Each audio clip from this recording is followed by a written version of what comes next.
Thank you. No, I just love it, and I just love the work that we're doing. And I thought, you know what, this is a topic that is so dear to my heart, and you know, a spade is a spade with me, and I'm just so excited about having this conversation around bringing our authentic self to the workplace. So I'm really excited about this one. Yeah, me too.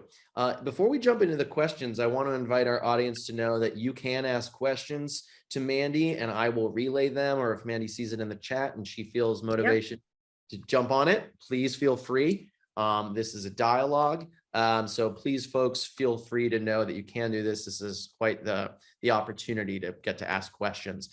Mandy, is there anything before we jump into the questions that you would like to share, maybe that I missed about your bio, or anything that No, I think, thank you so much. You did a great job. I think like people sometimes forget that I use tech for good, and I have done for many years, and people don't realize that can use AI and tech for social good to achieve the UN Sustainable Development Goals, and that there is so much to be done with it. Sometimes people think, oh, you know, how can an activist or a campaigner be involved in tech? But actually, oh, we really can, because you've got to move with the times. And I think people always find it quite funny that when I rock up and I want to give ideas for hacks, and they'll be like, oh my God, we weren't expecting you. I was like, well, yeah, shouldn't judge a book by its cover. Yeah, that's right. And you know, folks are full of surprises, right? You know? Yeah, 100%. I love that. So let's jump into it. So why do you think that authenticity in the workplace, and something we talk a lot about here at Powerfly, why do you think it's so hard or even feels unsafe for underrepresented groups? Do you know what? I was thinking about this just today, actually, and I think for me, as I've been empowering and mentoring people for so many years, I see so many young people from, say, the BME community, people from the LGBTQ community, or people with disabilities, sometimes not bringing their whole self to the table. They're worried about not being promoted. They're worried about not being accepted. And what I say to employers is that actually, if I spent my time sort of worried about, oh my God, you know, because of my religion or my beliefs or my culture, I'm not going to be promoted, I'm not going to be accepted, or I don't know if I'm going to be liked. All that energy that I'm wasting on all that nonsense almost, so to speak, that I'm not really doing productive work in the workplace, I'm not bringing my whole self to the table. So if I was able to bring my quirky, unusual self to that table and be able to bring my life experiences, my knowledge, it's a natural win-win. And it's about kind of educating employers now. And it's also about showing people to be proud of what you've achieved in your life. And everyone in life has gone through some sort of battle. Because if somebody says to me, no, they haven't, then they're clearly lying to me, because like there's no way that anyone's life is going to be 100%. So for me, like I've come through health adversity sometimes, but I'm honest to have that conversation. I'm honest to talk about, like, I wasn't able to have children, I wasn't able to do that, come through cancer, and I was, you know, but that doesn't make me any less of an individual. It doesn't stop me from performing in the workplace. So for me, it's about saying to people, okay, do you know what, I might need to go off and have treatment now. Thank God I don't, but you know, it's about letting your employers know, and instead of just trying to get rid of somebody because you think, oh God, you know, we don't want to pay for their health insurance, or they're going to be a burden, or they're going to be off sick a lot. And it is about sort of laying your cards on the table, so to speak. Yeah, absolutely. And I think that's, you know, it's a topic that we've touched on today as well in previous talks, is this act of vulnerability, right? And you know, like in Brene Brown, is that's a courageous act, right? Is to do that. But it goes back to the core of what we were starting with here, is this: we need to feel safe in order to do that. And I'm curious, you know, in your TEDx speech, you said, I'm on a mission to make London a safe city. You know, it was a different topic, but I feel like you are, this, I don't know, this may be a juxtaposition of analogies, but like a warrior of safety. And so I'm curious to how do organizations help folks feel safe and there's a lot of things. So there's a lot of things that people can do. So, you know, there's things about having employee networks, and very good companies will have employee networks, whether it's for the BME, for women, or for the Gen Z, for instance, disability ones, whatever. And if people have a safe space to be able to bring their authentic self and have conversations, talk about the barriers and the challenges, that is a great thing. We also know that in some organizations, there is a toxic culture of like power and abuses of power and positions of trust. And it's about like calling it out for what it is, because the problem that I have seen, and I've been branded a cheap troublemaker, like Shelley, my friend, and I've been branded, oh my god, she's going to ruffle feathers. But you know what, like, you have to call out toxic aggression, microaggressions, and unconscious biases. But actually, when there's real abuses of power, and where people are being exploited and being harassed, and people are too scared to lose their job because of the cost of living crisis that we're going through right now, or people are making them work even longer hours and not paying them the overtime maybe, or it's like, oh, well, there's a culture in the office, Hunter, where you come in at 7 o'clock and nobody's going to say, well, actually, you should start at 8:30 because you're already there, Hunter. And it's those things that become the norm. And then when somebody new comes in who may have to drop their children off, can't start till a certain time, and they need to get away, then it's like, oh, they're not as committed to the organization. And it's about actually really having that conversation. Yeah. Being aware of the toxic atmosphere. Yeah. So I love that you just touched on there, the unconscious biases. So I'm curious if we can talk about the unconscious biases, we've been talking about today in other topics, but what are also some of the implicit biases, like you said, like these start to get baked into the workplace organizations, and how can the organizations start to address these implicit biases in the workplace? So, you know what, it's about looking at the HR department, because actually most organizations, very good organizations, should have a HR department, and they should have policies and procedures that are kind of laws within that country, and they are implemented. What we find is that sometimes those laws don't filter down. They sort of sit in a manager's desk. They don't get filtered down. People don't know about their rights. They don't know about flexible working, or they don't know that they could have time off to go to a medical appointment or whatever else that they may need to do. So I think it's about, because knowledge is kind of like the tool as well. It's going to help you. It's going to give you the confidence to be able to say, well, actually, do you know what, Hunter? I appreciate you saying that to me, but the organization has the policy, and I am allowed to work flexible, or I'm able to do this, or I don't need to be targeted because of the way that I look different, or you make snide comments to me because you think, oh, well, oh, I'm not homophobic, I've got a gay friend. That statement is, a bias, an unconscious bias. It's a microaggression. Or if I turn around and, I've seen people touch people's hair and think, oh, it's okay to touch an Afro-Caribbean person's hair or something. It's not appropriate. And it's about, like, when you see something, you haven't unseen it. So you have to then call it out and say, no, actually, enough's enough. That's not acceptable. Or when somebody makes a comment about somebody, or and then you don't say nothing because you just don't want the trouble, or you just think, oh, well, it doesn't matter, and we kind of go along as a bystander, and we become the enablers of these positions of power. We all have a responsibility, and if we see something wrong, then we need to say, no, hang on, that isn't appropriate. You don't have a right to make a comment about somebody, about their culture, their sexuality, or their disability, or whatever it is, or ageism, for instance. There's so many isms, sadly. Certainly is. Yeah. Yeah, we could make a whole flow chart. Yeah. Yeah. So there's so many ways that we don't want it to look like, right? So Yeah. About what does a company culture that invites authenticity look like? What are some of the successes that you've seen in companies that you've worked with? Okay, so there are some very good organizations. I'm thinking about Female Quotient, for instance, like Shelley Zallis is talking about the quality, and the woman really puts her money where the mouth is. She really does practice what she preaches. And then again, it's about looking at organizations. Recently I was talking to Steve at the Bank of America, actually, and he was talking about the networks. We talked about the pandemic and about how people were kind of isolated, and people were able to have conversations and really bring their authentic self to the table, and creating that kind of emotional intelligence in the workplace where people could really bring themselves. And I think companies, if I invested in you and to do your training, or you've been in my organization, I've trained you up and whatever else, Hunter, you're an asset, and then I need to want to retain you, I want to keep you. People don't leave organizations, they tend to leave bad management, or sometimes the policies and procedures are not being implemented.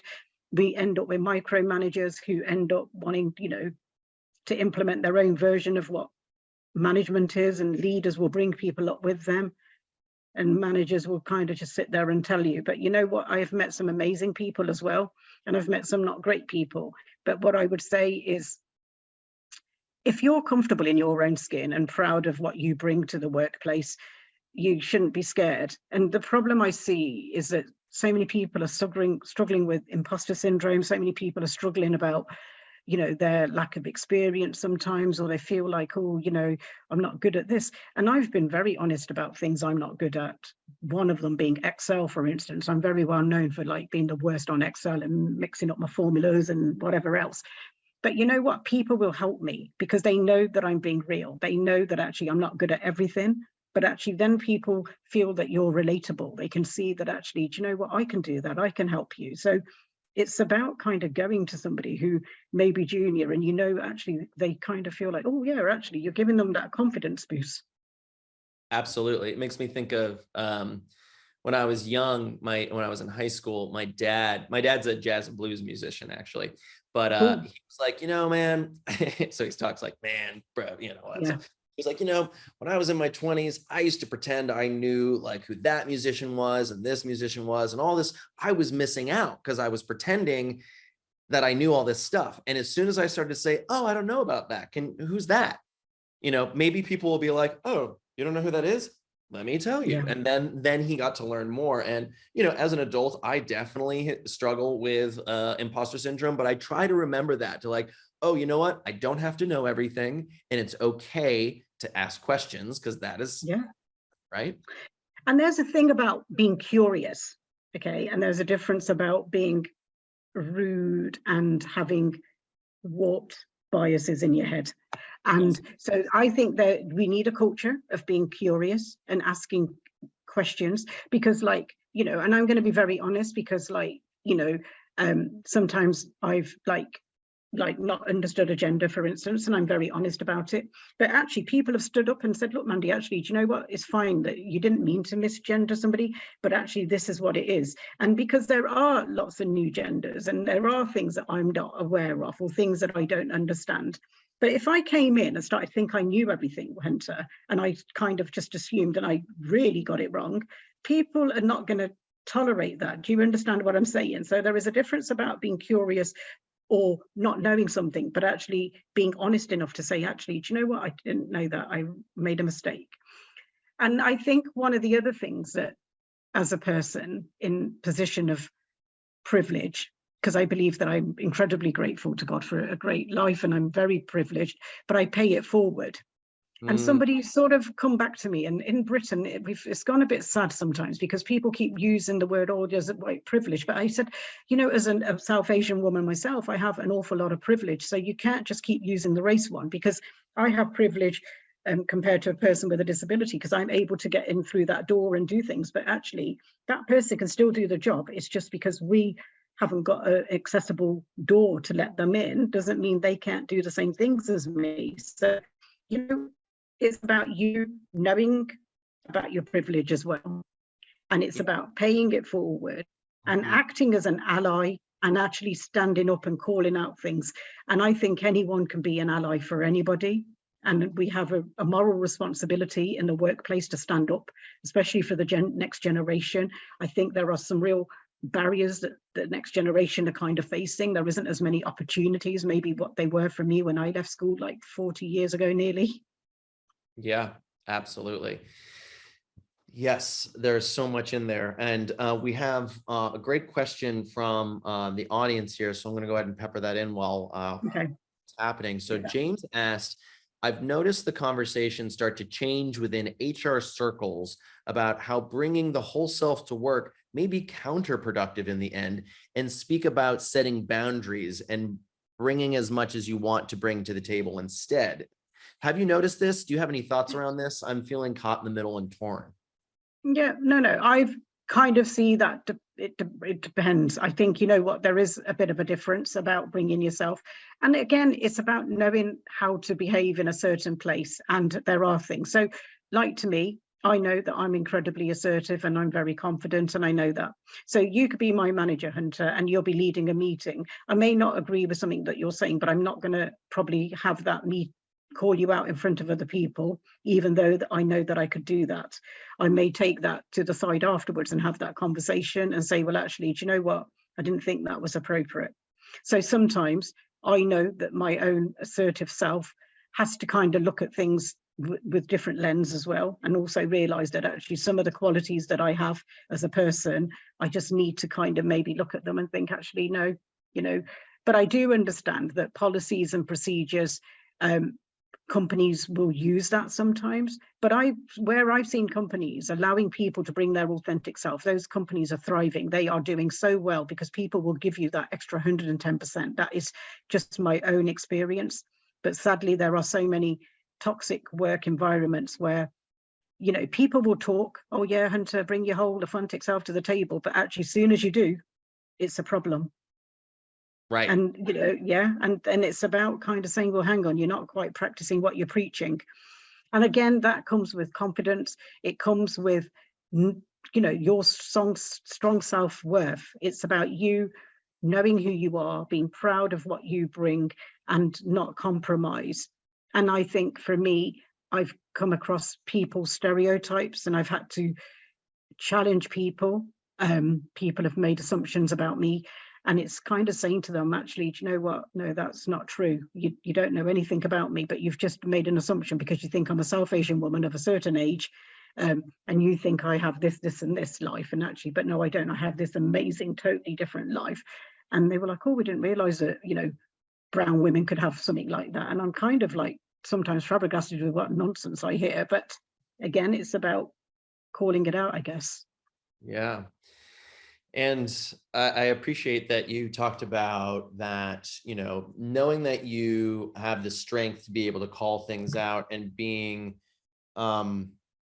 mindful of when you do, you know, that is self-awareness. That also involves tact, that you are able to navigate these sort of complex situations. So I'm curious, you know, we had a question that came in that says, how can you be your authentic self in a corporate job where you feel you are a subordinate dealing with the pressure to assimilate into an acceptable job culture? You know, so if you're, let's say, you know, like you gave that example, like the boss says something in the meeting that's like maybe completely inappropriate, but you're maybe still a little afraid that if you said something, you could be punished. Yeah, I mean, I do call out microaggressions. I guess I'm probably not, but I have seen people not, and people then will want to leave and not do that. And if they've gone to HR and things have not been followed through, because the manager sometimes will be connected to people, and there's kind of like wanting to protect the people higher up, and people then are worried about the whole bullying culture, and there's like the gaslighting. There's so many awful things that happen. I think that you will realize that if a manager is toxic and stuff, it's probably not just towards yourself. It's also about looking and hearing from other colleagues who actually may have experienced the same thing. It's about them sort of, if people come together and realize, actually, do you know what, this is becoming toxic, we're not being productive. And you know, but I guess it comes down to confidence. And you know what, people are so worried right now with the cost of living crisis. They're so worried about just keeping a roof over their head that they will just put up with extra stresses at work for no reason when they shouldn't have to put up with that. But it's a really tricky one. I wish I could wave a magic wand, but I can't, I'm afraid. But I guess it is about, you know, finding the confidence, look around and see if there's anybody else in the company that feels the same way. Because sometimes, you know what, our own resilience is different as well, because a lot of things fly over me sometimes. And I think I'm quite tolerant to a lot of things. But when I know the tone that something has been said or in the manner that it's been said, I will call it out and I will say, actually, do you know what, that is a joke too far. And actually, Bridget, I didn't think that was acceptable, the way that you've just spoken to Hunter actually in this meeting today. And, you know, I mean, if I'm able to in the situation and kind of just say, look, actually in front of people to say, look, actually, do you know what? You know, in the last meeting, you made a comment that wasn't acceptable. And actually, again, today, I don't think is acceptable. And I think sometimes if you do speak out, it might encourage other people and give them the confidence as well. I mean, that's how I would probably deal with it. Yeah, that's really good advice. So what is a company culture that does invite authenticity in folks? What does that culture look like? What do you see in the people that feel safe at work, that aren't eyeing a new position in another job? What is a healthy, authentic company culture? Oh my God. Do you know what? Those companies, people are thriving, people are happy. They're going to go that extra mile for you. People, you know, want to mentor and support each other. And I saw this through the pandemic, you know, where some companies were saying to me, oh my God, you know, how can I trust my staff? You know, if they're going to work from home, are they going to be working from home? And I said, this is the same person that's worked for you for 5-6 years. You know, what makes you think that they're not going to do that? You know, there's a thing called trust. And if you don't have that, then you don't have anything. And then, you know, a lot of companies were coming back to me. And again, they were like, okay, that makes sense now. Okay, we trust you. We need to do this and we need to work with people. And then I was saying to them, look, you know, maybe have like Zoom meetings, but not a meeting to talk about the problems, but actually have one to see, how are you doing? Hunter, how are you really doing? And, you know, because obviously you're working at home, things are different, you're juggling your caring, you got children or whatever. And it's like finding common ground with people, finding that safe space to have a conversation. And I've seen some amazing things where people, then employees wanted to help in the National Health Service and volunteer, and their employers were allowing them to give back to society. People felt valued. I think, you know, we have to look at that, you know what, if we invest in our people, they're going to give us back 110%. And if people are really allowed to bring their whole 110% to the office, right, their whole 100% to the table, they are going to thrive and they're going to give us that, they're going to go the extra mile. They're going to do over and beyond for you. And I've seen that so many times, you know, and people will want to stay. And if we invest in people, we train them up and we give them the opportunities and not be worried about people moving on.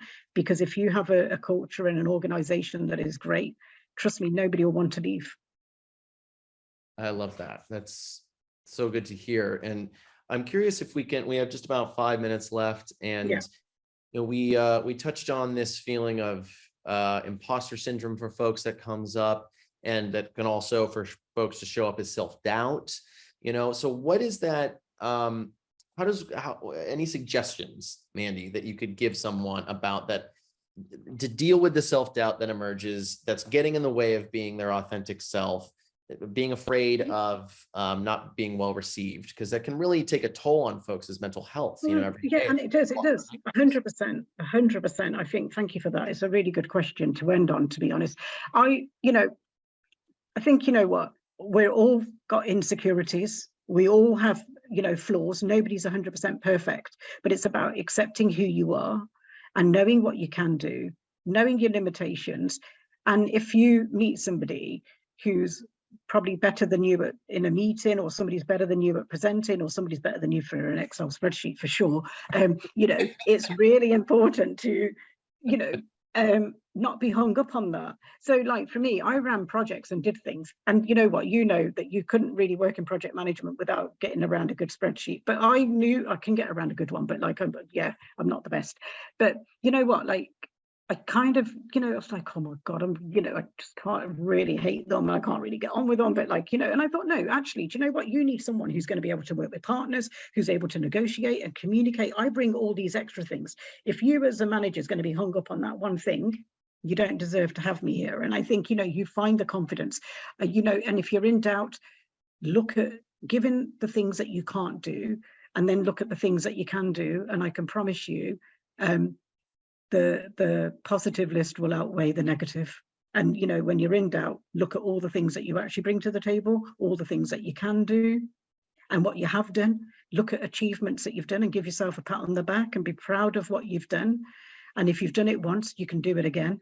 And, also look for a mentor, look at a sponsor. And there is a real difference between a sponsor, because a sponsor is about really giving somebody an opportunity and putting them through that door and putting them on the table and really giving them a seat at that table. It is so, so important that we, are not just mentoring people, because I'm so passionate about being the change that I want to see in the world. I really, want to be making a difference for the next generation. I believe in passing the elevator back down and bringing the next generation up behind me. And it is something that I sleep, breathe, and practice. And, we all have vulnerabilities, we all have insecurities, we all have fears. And like I always say, fear is only real inside my head, and outside my head, it doesn't exist. Absolutely. And that makes me think of, on these last couple of minutes here, we have, you were talking about there's this inherent negativity bias that we have, as humans. It's hardwired into us because it's a survival mechanism to like, oh, that's hot, don't touch that again. But unfortunately, that can be, oh, I'm not good at that. And then it's something we can focus on. And I love, giving yourself the pat in the back. I've heard other folks tips in that realm, call it the brag bag. They'll screenshot back. They have a folder. I do this now too. I always forget, but I try to remember. It's like, oh, there's something good today. Let me look at that. And also the gratitude. I mean, I wake up, gratitude. I sleep, gratitude. And I wake up and count 3-4 things a day that I'm grateful for.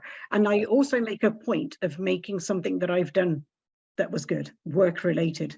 And it's so important that I bring something else to the table outside the box that actually really brings it home to the table. And I know that the next person that we've got coming on is Tessie, and she's just like a rock star, and I'm just so proud to call her a friend. And we have women who are really like leading the way. And I think, your tribe, you got to like pick the right people around you, and people who are authentic and genuine, who really want to buy into your what you practice and preach. Honestly, trust me, it's cool.